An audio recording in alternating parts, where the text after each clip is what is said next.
O que é a tribuna popular e quem pode usar? Põe para ele. A tribuna popular é um espaço que a gente tem na Câmara, dentro do regimento que foi aprovado ainda na década de 90 de autoria da vereadora Vera Bota, que tem como objetivo permitir que a população e as entidades organizadas da cidade possam, de alguma forma, trazer algum tema, algum debate, alguma reivindicação para os vereadores. Ela pode ser usada por qualquer pessoa, desde que seja morador e eleitor da cidade de Araraquara, de que tenha junto consigo o tema do qual vai ser tratado e a assinatura de 30 pessoas que apoiam aquele tema da qual a pessoa vai vir discutir. Isso no caso de uma pessoa comum. Se tratando de uma entidade, basta apenas o ofício da entidade informando o tema com os documentos pessoais da pessoa que vai falar em nome da entidade. Então a Tribuna Popular tem esse papel, é você ter um canal de diálogo da população com os vereadores. Além da Tribuna Popular, essa atual mesa diretora criou a Sessão Cidadã, que a diferença dela para a Tribuna Popular é de que a Sessão Cidadã é uma sessão oficial da Câmara, com a presença obrigatória de todos os vereadores, sob pena de desconto no subsídio que os vereadores recebem, E nesse dia a pauta é estabelecida pelas pessoas que se inscreveram na Sessão Cidadã. Diferente da Tribuna Popular, que é no mesmo dia da sessão da Câmara, onde se votam os projetos, a Sessão Cidadã é específica para discutir os temas apresentados pelas entidades ou pelas pessoas que se inscreveram. Então são hoje os dois principais instrumentos que nós temos de participação popular nas atividades dos vereadores do ponto de vista da sessão. Fora isso, nós temos as audiências públicas, as reuniões que ocorrem, que são abertas ao público com a participação dos vereadores. Mas do ponto de vista da atividade parlamentar, onde inclusive incide na obrigatoriedade da presença, é a Tribuna Popular e a Sessão Cidadã. O que é audiência pública?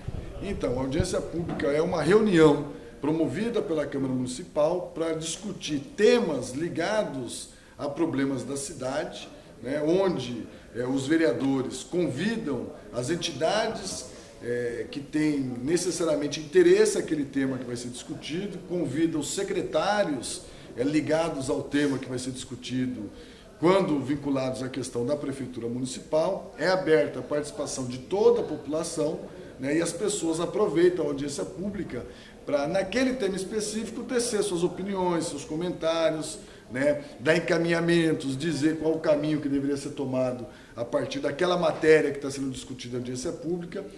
Então, é também mais um instrumento de participação, porém, ele não tem caráter obrigatório da presença dos vereadores, os vereadores participam de forma opcional e é aberto a toda a sociedade. De um vereador ganhar 6.500 por mês, sendo que uma pessoa comum ganha 700.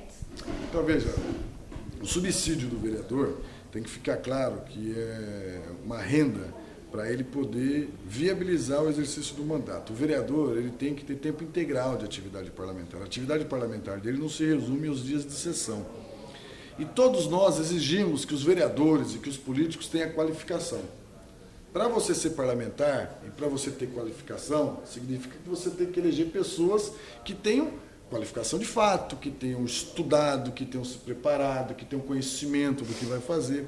Provavelmente uma pessoa dessa, no mercado de trabalho, se estiver trabalhando, ele não vai ter condições de se tornar vereador se ele não tiver um subsídio que sustente o seu mandato, muito próximo daquilo que ele estaria ganhando na iniciativa privada. Então isso já é um motivo que justifica você ter um subsídio para o parlamentar relativamente alto no que diz respeito ao mercado de trabalho.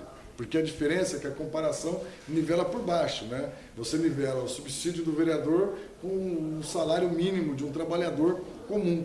Como se ser vereador cria algum privilégio e ao mesmo tempo faz com que a pessoa que seja trabalhador seja injustiçado e não ganhe o mesmo que o vereador. Acho que nós temos que lutar para aumentar o salário mínimo, não diminuir o subsídio do vereador. Até porque isso é uma forma de você ter aqui dentro pessoas mais simples, que não tenham potencial financeiro. É uma forma de você garantir a participação, inclusive, das pessoas de menor posse, porque se não tivesse remuneração, quem é que ia ser vereador? Apenas as pessoas de maior posse, de maior capacidade e poder econômico. Isso aqui é uma casa que administra interesse. né? Se você não tiver aqui pessoas da periferia, dos bairros pobres, para defender os interesses das pessoas da periferia, dos bairros pobres, e só tiver gente aqui com poder aquisitivo alto, essas pessoas vão defender os interesses apenas dos moradores que têm aquisitivo alto. Então é importante o subsídio. E ele não é salário, porque o vereador não tem 13º, o vereador não tem férias, o vereador não tem hora extra, né? O vereador não tem fundo de garantia. A gente começa a trabalhar de manhã e não tem hora para acabar. A gente trabalha de final de semana. O vereador tem um exercício de função 24 horas. Tem gente que me liga 2 horas da manhã com problema de internação na Santa Casa, que a pessoa está na UPA, morreu um familiar, precisa de um ônibus para levar a família para o enterro, que não necessariamente é uma função do vereador, é do executivo, mas o vereador tem muito mais acesso à prefeitura, tem muito mais acesso ao prefeito. Então o nosso trabalho ele é cotidiano. Então o subsídio, eu acho que aqui em Araraquara ele é justo. Eu inclusive defendia que ele fosse maior quando teve o debate sobre esse tema, né? Porque tem que trabalhar com a ideia de que o que custa caro não é o subsídio para o vereador, o que custa caro para o município é o político desonesto, né? Porque quando o político é desonesto, em um ato dele, ele pode ganhar em um dia o que ele estaria ganhando com subsídio em um ano, né? Então o que nós temos que coibir não é o parlamentar que ganha muito, aparentemente muito, legalmente através do seu subsídio. O que a gente tem que coibir é o parlamentar que ganha muito de forma ilegal, agindo de forma corrupta, de forma desleal, se aproveitando do seu mandato, né, para se apropriar do bem público. Esse político que tem que acabar. A gente não tem que combater o alto salário dos parlamentares. Nós temos que combater as altas ações de corrupção de alguns parlamentares, no Brasil inteiro, porque é isso que destrói o nosso país, né? E eu não acho que eu ganho muito, eu acho que eu ganho pouco pelo quanto que eu trabalho, porque eu não utilizo do meu mandato para me apropriar de recurso público, para beneficiar nenhum empresário em troca de propina, né? Então, quando o parlamentar é honesto e age no seu cotidiano através da correção e da honestidade, em alguns lugares ele inclusive é mal remunerado, né? Agora, quando ele é desonesto, quando ele não tem compromisso com a população, quando ele não é preparado, é até muito que ele ganha. Agora, quem escolhe ele é o povo. Então o povo também vota errado. Tem que votar melhor, tem que conhecer melhor, tem que estudar melhor quem é, para você ter certeza de que você está escolhendo alguém que tem capacidade para te representar. Se você fizer isso, você pode ter certeza que o que ele vai receber é justo pelo trabalho que ele desenvolve, que o trabalho que ele desenvolve é o que você esperava, e ele trabalhando do jeito que você esperava, com certeza a cidade melhora. O que é política? A política é o principal instrumento de transformação da nossa vida. Tudo na vida tem interferência política. O seu caderno, o seu lápis, a sua roupa, o seu perfume, a sua casa, tudo que você necessita para viver, inclusive, de alguma forma teve uma decisão política em torno dela. O preço da roupa, o preço do caderno, o preço do lápis, o salário da sua professora, a qualidade da sua escola. Então, a política, ela faz parte da nossa vida 24 horas. Quem não entender que é importante participar da política, vai estar permitindo que aqueles que conhecem a importância da política façam por você.